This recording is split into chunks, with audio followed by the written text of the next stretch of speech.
Hey hi hello வணக்கம் மக்களே. நான் உங்கள் மியாவ் ரோஷி சவுதி அரேபியாவிலேருந்து உங்ககிட்ட பேசிகிட்டு இருக்கேன். இன்றைக்கி நம்ம பார்க்க போகிறது ஒரு முக்கியமான டாபிக் தாங்க. அது என்ன முக்கியமான டாபிக் அப்படின்னு சொல்லி கேட்குறீங்களா? Cost of living Saudi Arabia 2024 தாங்க. யாராவது புதுசாக சவுதிக்கு வரலான்ற ஐடியாவில் இருக்கீங்களா? இல்லை உங்களுக்கு ஏதாவது ஜாப் அப்ளை பண்ண போகிறீங்களா? இல்லை உங்களுக்கு தெரிஞ்சவங்க சவுதியில் இருக்காங்களா? அப்படின்னா இந்த வீடியோ உங்களுக்கு தாங்க. இந்த வீடியோவில் சவுதி அரேபியாவில் எவ்வளோலாம் செலவாகும் அப்படிங்கிற ஒரு பட்ஜெட், இல்லை இப்போ நீங்கள் புதுசாக வரப்போகிறீங்க அப்படின்னா உங்களுக்கு என்னென்னலாம் உங்களுக்கு செலவாகும் அப்படிங்கிற ஒரு ஓரல் ஐடியா அப்படின்னு நீங்கள் வச்சுக்கலாங்க. வாங்க வீடியோக்குள்ளே போகலாமா? ஓகே, ஃபஸ்ட்டு நம்ம ப்ரைமரி காம்போனன்ட்ஸ்லாம் பார்த்துடலாம். அதாவது ஹவுஸ் ரெண்ட், அப்புறம் லிவி, ஸ்கூலு, இது தாங்க இங்கே ரொம்ப ப்ரைமரியானது. அதாவது நம்ம இங்கே ஒரு புது ஊருக்கு வரோம் அப்படின்னா ஃபஸ்ட்டு நமக்கு ஹவுஸ் தான் நம்ம தேவைப்படும் இல்லைங்களா? நம்ம இப்போ ஃபேமிலியோடு வரோம் அப்படின்னா ஃபஸ்ட்டு நமக்கு தேவைப்படுறது ஒரு வீடு, அதுக்கப்புறம் நம்ம பசங்களுக்கு படிக்கிறதுக்கு ஒரு நல்ல ஸ்கூலு. இதுதான் ஒரு ப்ரைமரியான திங்ஸ் இல்லைங்களா? அதை பற்றி ஃபஸ்ட்டு பார்த்துடலாமா? நான் இங்கே இருக்கிறது அல்கோபர் ராக்கான்ற ஏரியாவில் இருக்கேங்க. என்னோட ஃபேமிலி 2+2, அதாவது 2 கிட்ஸு 2 அடல்ட்ஸு. அதே பட்ஜெட் தான் நான் இங்கே உங்களுக்கு சொல்லவும் போகிறேன். ஓகேங்களா? இப்போ ஃபஸ்ட்டு நம்ம பார்க்க போகிறது house rent. House rent minimum 1300லேருந்து மேக்ஸிமம் 2500 வரைக்கும் ஆகுங்க. இதே இயர்லி பார்த்தீங்க அப்படின்னா 15,600லேருந்து 30,000 மேக்ஸிமம் வரைக்கும் ஆகுங்க. அதுக்கப்புறம் இது அப்பார்ட்மெண்ட் தான். இதே நீங்கள் வில்லா டைப் வேணும் அப்படின்னாலுமே வில்லா டைப்பும் இருக்குங்க. இப்போது நீங்கள் ஹவுஸ் ரெண்ட் எப்படின்னா நம்ம ஊர்லலாம் எப்படி இருக்கும்? 1 இயர் கான்ட்ராக்ட். அதே மாதிரி தாங்க இங்கேயும் 1 இயர் கான்ட்ராக்ட். இது நீங்கள் 3 மந்த்ஸாகவும் பே பண்ணலாம், 6 மந்த்ஸாக பே பண்ணலாம், 1 இயராகவும் பே பண்ணலாம். ஆனால் யாரும் அப்படி 1 இயராலாம் பே பண்ண மாட்டோம் இல்லைங்களா? ஸோ 3 மந்த்ஸ் 6 மந்த் நாங்கள் இங்கே பே பண்ணுறது 3 மந்த்ஸ்க்கு ஒன்ஸ் நாங்கள் அங்கே ஆஃபீஸில் டெனன்ட் ஆஃபீஸில் நாங்கள் போய் பே பண்ணிட்டு வருவோங்க. அடுத்து நம்ம பார்க்க போகிறது லிவி. லிவி எவ்வளோ அப்படின்னா டிபெண்டன்ட் ஃபீஸ் பெர் ஹெட் 400. இப்போ உங்கள் ஃபேமிலியில் 2 மெம்பர்ஸ் இருக்காங்க, இல்லை 3 மெம்பர்ஸ் இருக்காங்க டிபெண்டண்ட்டா, இல்லை 4 மெம்பர்ஸ் இருக்காங்கன்னா இங்கே 400 × 4 400 × 3ன்னு போட்டுக்கோங்க. அதுதான் உங்களோட டிபெண்டன்ட் ஃபீ.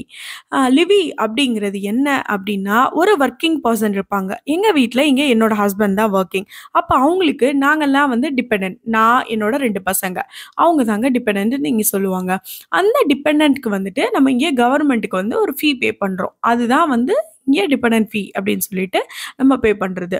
அதுக்கப்புறம் ஸ்கூல் ஃபீஸ் வித்தவுட் டிரான்ஸ்போர்ட் நான் சொல்கிறேன். உங்களுக்கு ஒவ்வொருத்தருக்கும் ஒவ்வொரு மாதிரி டிரான்ஸ்போர்ட் இருக்கும் இல்லைங்களா? ஒருத்தர் நீங்களே கொண்டு போய் விடுவீங்க, இல்லை ப்ரைவேட் டிரான்ஸ்போர்ட் இருக்கும், இல்லைனா ஸ்கூல் டிரான்ஸ்போர்ட்டே நம்ம யூஸ் பண்ணுவோம் இல்லைங்களா? ஸோ நான் இங்கே வெறும் ஸ்கூலோட எக்ஸ்பென்ஸ் மட்டும் சொல்கிறேன். 290 ரியால்ஸ்லேருந்து 1000 ரியால்ஸ் வரைக்கும் ஆகுங்க. இதே மினிமம் இயர்லிக்கு பார்த்தீங்க அப்படின்னா 3480லேருந்து 12,000. நம்ம ஆல்ரெடி ஸ்கூல் போஸ்ட் நான் ஒன்று போட்டிருக்கேன். அதை நான் இங்கே கமெண்ட் பாக்ஸ்லேயே நான் உங்களுக்கு டேக் பண்ணி வைக்கிறேன். தேவைப்படுறவங்க ப்ளீஸ் அதை செக் பண்ணுங்க. இந்த வீடியோவை ஃபுல்லாக ஸ்கிப் பண்ணாமல் பார்த்தீங்க அப்படின்னா இன்னும் கூட உங்களுக்கு தெரியாத விஷயங்கள் தெரிய வாய்ப்பு இருக்குது. ஸோ வீடியோவை ஃபுல்லாக கேளுங்க. ஓகே, நெக்ஸ்ட் நம்ம பார்க்க போகிறது EB bill. EB bill 50 to 350 ரியால்ஸ் வரைக்கும் ஆகுங்க. அது என்ன 50 350 அப்படின்னு சொல்லி பார்க்குறீங்களா? அதாவது நமக்கு இங்கே வின்டரில் ரொம்ப கம்மியாக தாங்க செலவாகும். ஏசிலாம் நம்ம அவ்வளோவா போட மாட்டோம். ஏன்னா இங்கேவே ஆல்ரெடி குளிரிட்டு தான் இருக்கும். ஸோ நம்ம அப்போ அந்த டைமில் ஏசி யூஸ் பண்ண மாட்டோம். வெறும் இந்த மிக்ஸி, டிவி அந்த மாதிரி நம்ம யூஸ் பண்ணுவோம் இல்லைங்களா? ஸோ அப்போ 50 ரியால்ஸ்லேருந்து, அதாவது மினிமம் மந்த்லி 50 ரியால்ஸ்லேருந்து 350 400 வரைக்கும் கூட ஆகுங்க. இபி சம்மரில் தான் கொஞ்சம் கூட வரும். இதே இயர்லி பார்த்தீங்க அப்படின்னா மினிமம் 600 மேக்ஸிமம் 4200ங்க. அடுத்து நம்ம பார்க்க போகிறது இன்டர்நெட் பில் 100 Mbpsக்கு. அது மந்த்லி மினிமம், அதாவது மினிமம் மேக்ஸிமம் அப்படிலாம் இல்லைங்க. இங்கே நீங்கள் மினிமம் வேணும் அப்படின்னா நீங்கள் உங்கள் நெய்பர்ஸோட ஷேர் பண்ணும்போது அது மினிமமாக வரும். இப்போ நீங்கள் ஒரு 2 பேரோட ஷேர் பண்ணுறீங்க, 3 பேரோட ஷேர் பண்ணுறீங்கன்னா டிவைடட் பை போட்டுக்கோங்க. மேக்ஸிமம் எவ்வளோ வரும் அப்படின்னா 285. இது தாங்க டிவைடட் பை 2 3ன்னு சொல்லிட்டு நீங்கள் எக்ஸ்டெண்ட் பண்ணிக்கலாம். அதுக்கப்புறம் மொபைல் பில் எவ்வளோ வரும் அப்படின்னா நீங்கள் மினிமமாக 55 ரியால்ஸ் போட்டுக்கலாம், மேக்ஸிமமாக 120 ரியால்ஸ் வரைக்கும் நம்ம போட்டுக்கலாம். மினிமமே 55 ரியால்ஸே மோஸ்ட்லி இங்க போடுவாங்கங்க. ஏன்னா, ஆஃபீஸ் போனாலும் இங்க வைஃபை கிடைக்கும். அதே மாரி வீட்டுக்கு வந்தாலும் நம்ம எல்லாருமே வைஃபை வச்சிருப்போம் இல்லைங்களா? ஸோ, அப்போ வந்து அந்த இன் பிட்வீன் கேப் நம்ம வெளிய போகும்போது தான் நமக்கு தேவைப்படும். அப்படி அதுக்கு வந்து மினிமம் சார்ஜஸ் போதும். இல்ல எனக்கு வந்து கூட தான் வேணும். நான் வந்து 100 எம்பி யூஸ் பண்ணுவேன். 100 ஜிபி யூஸ் பண்ணுவேன் அப்படின்னு நீங்க நினைக்கிறீங்க அப்படின்னா, 120 வந்து நீங்க வந்து பே பண்ணி நீங்க யூஸ் பண்ணிக்கலாம். அடுத்து வந்து ட்ரிங்கிங் வாட்டர். ட்ரிங்கிங் வாட்டர் வந்துட்டு ஒரு கேனோட பிரைஸ் வந்துட்டு 8 எஸ்ஏஆர். இதே வந்துட்டு நீங்க பெர் வீக்குக்கு 2 பாட்டில் யூஸ் பண்ணும்போது 16 ஆகுது. ஆவரேஜா ஒரு மந்த்துக்கு அம் 55 ரியால்ஸ்லருந்து 70 ரியால்ஸ் வரைக்கும். அதாவது 50 டூ 60 அந்த மாரி ரேஞ்சுங்க. 50லேருந்து 70 ரியால்ஸ் வரைக்கும் ஆகும் ட்ரிங்கிங் வாட்டர் வந்துட்டு. அடுத்து நம்ம பார்க்கணுமாங்க. அடுத்து ப்ரொவிஷன். அது வந்து ப்ரொவிஷன்குள்ள என்னென்னலாம் வருது அப்படின்னா, வெஜிடபிள்ஸ், ஃப்ரூட்ஸு, மீட்டு, அதுக்கப்புறம் வந்துட்டு உங்களுக்கு வீட்டுக்கு தேவையான அரிசி, பருப்பு, எண்ணெய் எல்லாமே இன்க்ளூடட் தாங்க இந்த ப்ரொவிஷன்ல நான் சொல்லப் போறேன். இந்த ப்ரொவிஷன்ல வந்து ஒவ்வொரு ஃபேமிலிக்கும் ஒவ்வொரு மாரி எக்ஸ்பென்ஸ் ஆகுங்க. ஆ இது வந்துட்டு நான் என்ன சொல்லப் போறேன் அப்படின்னா, வீக்லி வந்துட்டு ஒரு 200லேருந்து 400 வரைக்கும் ஸ்பெண்ட் பண்ணுவீங்கங்க.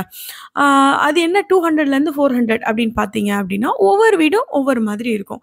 நீங்க வந்து மினிமமா அதாவது தேவைக்கான ஒரு இதெல்லாம் நீங்க வாங்குறீங்க அப்படின்னா 200 ஆகுங்க.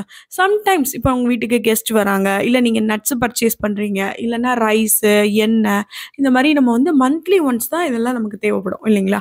அந்த மாரி வாங்குறீங்க அப்படின்னா 400 வருங்க. இதே வந்துட்டு நீங்க வந்துட்டு உங்களுக்கு மேபி இன்னும் கூட ஆகலாம். ஏன்னா, அது உங்க ஃபேமிலி மெம்பர்ஸ பொறுத்து. இது வந்து நான் 2+2 தானே சொல்லிக்கிட்டு இருக்கேன். ஸோ வந்துட்டு இது வந்து 200லேருந்து 400 வரைக்கும் ஆகும். 1 வீக் வந்துட்டு உங்களுக்கு 200 ஆகும். இல்ல சம்டைம்ஸ் வந்துட்டு நீங்க கடைக்கு போறீங்க அப்டின்னா, நீங்க இந்த மாரி மாலு அதாவது லூலு, அப்புறம் டன்யூப், பாண்டா இந்த மாரிலாம் போறீங்க. ஆஃபர் இது கிடைக்குது, அது கிடைக்குது, ஷாம்பூ எக்ஸஸா இருக்கு. இது வந்து 10 ரியால் தான், 20 ரியால் தான் அப்டி சொல்லி நம்ம வாங்கும்போது என்ன ஆகும் அப்டின்னா, கலர்ஃபுல்லா இருக்கு அப்டி சொல்லி நம்ம தூக்கும்போது நமக்கு வந்து எக்ஸ்பென்சஸ் ஜாஸ்தியாகும். அடுத்தது நம்ம பார்க்க போறது கார் பெட்ரோல். கார் பெட்ரோல் எவ்வளோ ஆகும் அப்டின்னா, பெர் லிட்டருக்கு வந்துட்டு இங்க 91 கேசலின் போட்டீங்க அப்டின்னா 2.18 எஸ்ஏஆர் ஆகுங்க. இதே வந்துட்டு 95 நம்ம ஊர்ல வந்து பிரீமியம் சொல்லுவோம் இல்லையா? பிரீமியம் பெட்ரோல் அந்த மாரி 95 போடுறீங்க அப்டின்னா 2.33 எஸ்ஏஆர் ஆகும். இங்க வந்து 95 போடும்போது கொஞ்சம் மைலேஜ் நல்லாவே கிடைக்கும். அதுக்கப்புறம் வந்துட்டு டீசல் வந்துட்டு பெர் லிட்டருக்கு 1.50 எஸ்ஏஆர் வந்துட்டு ஆகுங்க. நீங்க வந்து உங்க கார பொறுத்து, உங்க மைலேஜ பொறுத்து மந்த்லி எக்ஸ்பென்சஸ்ல அதுக்கு மாரி ஆகும். நான் ஆவரேஜா சொல்றேன் 200லேருந்து 400 வரைக்கும் ஆகும். அதுக்கப்புறம் வந்துட்டு மிஸ்செல்லனஸ் எக்ஸ்பென்சஸ் அதாவது அவுட் சைட் ஃபுட்டு, என்டர்டெயின்மென்ட் அதுக்கப்புறம் நீங்க அன்எக்ஸ்பெக்டடா உங்க கிட்ஸுக்கு வந்து கிஃப்ட் வாங்கி குடுக்குறது, இல்ல எதிர்பாராத செலவுகளா வேற ஏதோ ஒண்ணு வரும் இல்லைங்களா? நம்ம குடும்பம் அப்படி இருந்துச்சு அப்படின்னா, அது வந்து டிபெண்ட்ஸ் ஆன் த ஃபேமிலி. அது வந்து ஒரு 400லேருந்து 500ன்னு நீங்க போட்டுக்கலாங்க. அடுத்து வந்து மெடிக்கல் எக்ஸ்பென்ஸ். இங்க வந்து மெடிக்கல் எக்ஸ்பென்ஸ் அப்படிங்கிறத பத்தி நம்ம பயப்படவே தேவையில்ல. ஏன்னா, இந்த ஊருக்குள்ள நீங்க நுழையிறீங்க அப்படின்னாலே, இன்சூரன்ஸ் வந்து கண்டிப்பா போட்டுருவாங்க. இக்காமா இருக்கு அப்படின்னாலே, அடுத்து ரெனிவல் ஆகும்போது இன்சூரன்ஸ் இல்லாம ரெனிவல் ஆகாது. ஸோ வந்துட்டு இன்சூரன்ஸ் வந்து இங்க ரொம்ப முக்கியம். அதனால இன்சூரன்ஸ் இருக்கிறதுனால உங்களுக்கு வந்து கம்பெனியே இன்சூரன்ஸ் மோஸ்ட்லி குடுத்துருவாங்கங்க. ஸோ வந்துட்டு கம்பெனில வந்து நம்ம குடுக்கும்போது நமக்கு வந்து என்ன ஆகுது அப்படின்னா, அதுவும் நமக்கு பெனிஃபிட் தான். சில விஷயங்கள் வந்து கவர் ஆகும் இன்சூரன்ஸ்ல. மோஸ்ட்லி எல்லாமே கவர் ஆயிடுங்க. அதாவது பல்லுக்கு ரொம்ப டீப்பா பார்க்குறீங்க, அந்த மாரி இதெல்லாம் கவர் ஆகாது. சில இதில வந்து இன்சூரன்ஸ்ல சொல்லியிருப்பாங்க. உங்களுக்கு இது கவர் ஆகும். மோஸ்ட்லி நமக்கு ஃபீவர், காய்ச்சல் அந்த மாரி இதெல்லாம் நமக்கு வந்து கவர் ஆயிடும். ஆ இப்போ வந்துட்டு மெடிக்கல் எக்ஸ்பென்சஸ் வந்து 3 ரியால் வந்து ஆகுங்க. மினிமம் 3 ரியால். இப்போ வந்து நீங்க போறீங்க அப்டின்னா, கன்சல்டேஷனுக்கு 3 ரியால்ஸ் எடுப்பாங்க. அது இதே வந்து நீங்க ஒரு பெரிய ஹாஸ்பிட்டல் போறீங்க அப்டின்னா, 35 ரியால்ஸ் வந்து ஆகுங்க. இது வந்து வெறும் கன்சல்டேஷனுக்கு மட்டும். மெடிசின் வந்து 10% வந்து எடுப்பாங்க. அது வந்து மோஸ்ட்லி கம்மியா தாங்க வரும். நீங்க நெனைக்கிற அளவுக்கு ரொம்ப பெருசாலாம் இருக்காது. இங்க வந்து மெடிக்கல் இன்சூரன்ஸ் கார்டு வந்து கோல்டு, சில்வர், பிரான்ஸ் அப்டின்னு 3 டைப் இருக்கும். அது நம்ம ஒர்க் கேட்டகரிக்கு ஏத்த மாதிரி ஒவ்வொன்னும் ஒவ்வொரு மாதிரி வருங்க. நான் இங்க வந்து மோஸ்ட்லி எல்லாமே கவர் பண்ணிட்டேன் நான் நம்புறேன். உங்களுக்கு இதையும் மீறி ஏதாவது டவுட்ஸ் இருக்கு அப்டின்னா, நீங்க எனக்கு வந்து பிங் பண்ணுங்க. கண்டிப்பா நான் உங்களுக்கு எல்லா வித கொரீஸ்க்கும் ரிப்ளை பண்றேன். ஆ இந்த ஊர்ல வந்து ரொம்ப ஃபேமஸ் ஆனது குனாஃபா, அதுக்கப்புறம் வந்து அரபிக் ஃபுட்ஸ் உங்களுக்கு நல்லாவே தெரியும். இப்ப நம்ம இந்தியாலயே ரொம்பவே வந்து ஃபேமஸா இருக்கு எல்லாமே. ஷவர்மாலாம் வந்து அரபிக் ஷவர்மா அப்டி சொல்லிட்டு தான் ஃபர்ஸ்ட்டு வந்துச்சு. இப்போ ஒவ்வொரு ஊருக்கு ஏத்த மாரி கஸ்டமைஸ்டு ஷவர்மாவா நம்ம ஊர்ல மாறிருச்சு இல்லைங்களா? இங்க அரபிக் ஷவர்மா எல்லாமே ரொம்ப நல்லாயிருக்கும். அதுக்கப்புறம் வந்துட்டு டீ, கரெக்ட் டீ அப்படி சொல்லி இங்க சொல்லுவாங்க. இங்க டீ வந்து இல்லாம வண்டி ஓடாதுங்க. ஸோ வந்துட்டு இங்க எல்லாமே வந்து டீ வந்து ரொம்ப விரும்பியே குடிப்பாங்க. ஸோ வந்து டீ கடை, அப்புறம் ஷவர்மா கடை இதெல்லாம் வந்து ரொம்ப நல்லாயிருக்கும். நீங்க வந்து இப்ப சவுதிக்கு வர்றீங்க, யாராவது சொல்லுவாங்க, இந்த மாரி டெசர்ட்க்குலாமா போறீங்க அப்படி சொல்லி நெனைப்பாங்க. ஆனா, இது டெசர்ட் அப்படின்னு இல்லங்க. ரொம்ப சூப்பர்பாவே இருக்கும். இங்க எல்லாமே நைட் லைஃப் தான். ஃபுட்ட பத்தி நீங்க கவலையே பட தேவையில்ல. இப்ப பேச்சுலர்ஸ்லாம் வர்றீங்க அப்படின்னா, ஃபுட்ட பத்தி ஐயோ! நமக்கு சாப்பாடு கிடைக்குமா? கிடைக்காதா? நீங்க எக்ஸ்பென்ஸ் பண்ண ரெடியா இருந்தீங்கன்னா, தாராளமா சூப்பராவே கிடைக்குங்க. இங்க தமிழ் ரெஸ்டாரண்ட்ஸுமே எல்லாமே இருக்கு. மினி டிஃபன் இருக்கு. சவுத் ஸ்ட்ரீட்ன்னு சொல்லிட்டு ஒண்ணு இருக்கு. இந்த மாரி வந்து அஞ்சப்பர் இருக்கு. இந்த மாரி பார்வதி பவன் அப்படி சொல்லிட்டு ஒண்ணு இருக்கு. இந்த மாரி நெறைய வந்து ஹோட்டல்ஸ்லாம் வந்துட்டு இருக்கு. ஸோ சூப்பரா நீங்க சாப்பிடலாம். நீங்க பயப்படவே தேவையில்ல. பக்கத்திலேயே பஹ்ரைன் இருக்கு. பஹ்ரைன்ல வந்து சரவண பவன் இருக்கு. அதுக்கப்புறம் கௌரி கிருஷ்ணா இருக்கு. எல்லாமே இருக்கு. சங்கீதாஸ் இருக்கு. ஸோ வந்து நீங்க பயப்படவே தேவையில்ல. நீங்க தாராளமா வரலாம். இங்க வந்து சவுதிய வந்து நீங்க தாராளமா என்ஜாய் பண்ணலாம். உங்களுக்கு இத மீறி உங்களுக்கு ஏதாவது டவுட்ஸ் இருக்கு அப்டின்னா எனக்கு கமெண்ட் பண்ணுங்க. இந்த வீடியோ யூஸ்ஃபுல்லா இருக்குன்னா, ப்ளீஸ் எனக்கு லைக் போடுங்க, ஷேர் பண்ணுங்க. அப்புறம் உங்க ஃப்ரெண்ட் கிட்டலாம் வந்துட்டு எல்லாருக்கும் இத அனுப்பி வைங்க. அப்புறம் மறக்காம சப்ஸ்கிரைப் பட்டன தட்டி விட்டுருங்க. Bye from Mia Roshi. C you. Tata.